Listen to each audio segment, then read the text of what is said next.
Boys. Right, just a quick one because I had a couple of, what is it? Inquiries or inquiries? It's a stupid language, eh? Anyway, for the guys that 3D print models, there is a fine balance between having a model that was printed with filament and you can see that it was printed, and then the search thereafter for the perfect print. And as I've said before in one of the other videos, you get a sort of a middle ground where you have to do it in a couple of ways to hide the fact that it was actually 3D printed. Now, I had a couple of guys ask me, what do I mean by cladding? What do I mean by a veneer? Wada. All right, so, and as I just finished building that one, which is a new model, by the way. Look, it's a very, very pretty model. Let me explain to you what the problem is here. If you print this thing, and I need that row of rivets at the top there, which in this case I did with this. I laser cut myself a template. I actually put it on there and I drilled the holes and I used craft pins to make the rivets. And a craft pin, none of the heads are straight. None of the heads are the same size. It's a nightmare.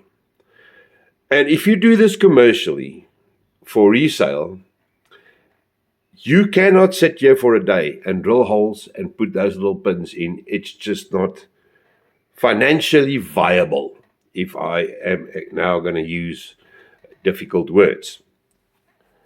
Now, to counter that, here's the AY. And I've showed you a video of the AY, the first one we printed back in the day.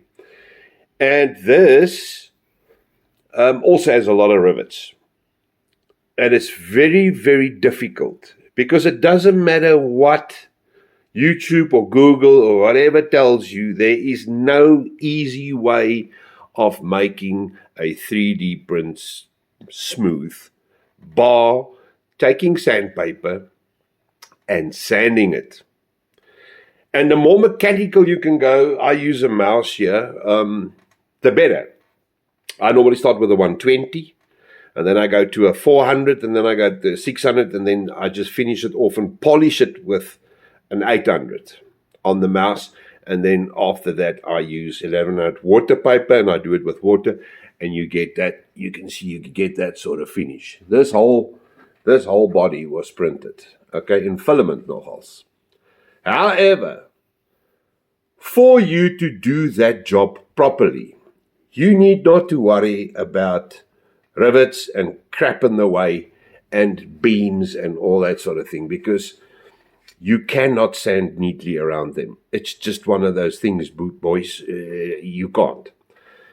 So what we do now, what I mean by cladding is, so now we print the basic shell in filament, and then all these beams get printed in resin and put on. I've told you this before, but I don't think I ever showed you how it's done, because you've got to be very careful when you print this thing, and your planning's got to be right, because there will be seams when you clad. Like this one, we are now drawing up a veneer that's going to go in here. All right, that's got to have the rivets on. That's going to have the rivets on, so that I don't have to do this. I'd rather do this than sit there and drill a million little holes and never ever get it that neat. All right, so what you do is, this is your basic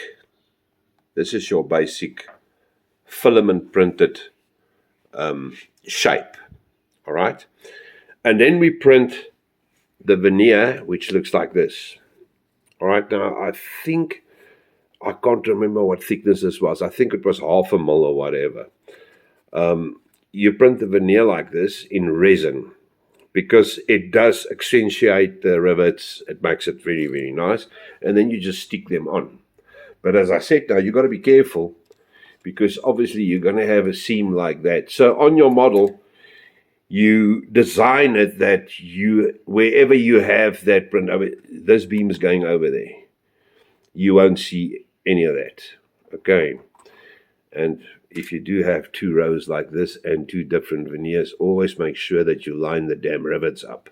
Okay. So that's basically what I mean by cladding. If you filament print on the chassis on the sides here, you can get away with it.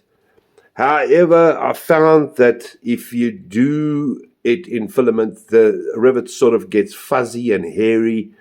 And if you do want to fix that, you normally stuff it up and you do not get that nice popped rivet, that stands out and is nice and neat. So, we do these now and just stick them on there. So you see how nice those rivets are. Why is it not focusing there? Each one is nice and pronounced, and you don't have that fuzziness and rivets that's got sharp pointy rivets, basically. Yeah. All right. So this is what I mean by cladding. And you super glue it on there. Only problem with that being is you've got to have spoeg and plak 101, because if you go too quickly on there and that glue bites, you have a major problem. It will sit skew and stuff like that. And as you carry on, you can just trim them and put them in, and boomy boom. End of the story. But okay, so that's that. Let me just show you this wagon. While I'm here, I might as well just show you. This is a QZJ-4. It was built out of the GZ10 cattle wagon, of which I've built a couple now. The doors changed, and it hasn't got the slits, obviously. So that's actually why these plates are here. They just plated the slits for the cattle. They closed it up with the plates. But it's a very nice wagon, very nice and busy. But I said to the guys already, I'll see, and this is the next point I want to get to, I'll see what it'll work out if I do the veneers for it. Because this chases up the price of a model exponentially. This is not cheap stuff. To print in resin is very, very time consuming, A, and B, it's expensive. Because you're basically doing a double print. You're printing that and you're printing this on top of it, which makes it a bit harsh on the price. But in the end, and like I've seen here in South Africa, if you do go that route and you do produce a model that looks like this thing at the end of the day, the oaks pay for it because it looks good. They pay for it. They take out the extra couple of bucks and they just splash, whoop, and get a proper model, decent model. Right, dude, so that's basically me just showing you what I mean by I'm cladding stuff. Now, also to connect to that on this specific model, I can show you where all the panels are. That's one there, separately printed. The doors, separately printed. All these are resin, separately printed. These are brass. And those little brackets there gets made by hand, which is also hell of a labor intensive. To put things in perspective, it took me, hour-wise, about 37 hours to build this one. So there's a lot of stuff, this being the reference one, there's a lot of stuff like these brackets here where that actually hooks into, that I've just made mock-ups. So the printers will now come, look at that, go design that part with a little hook for me, because they got the size now. And then and like the handle, I had to make the handles longer.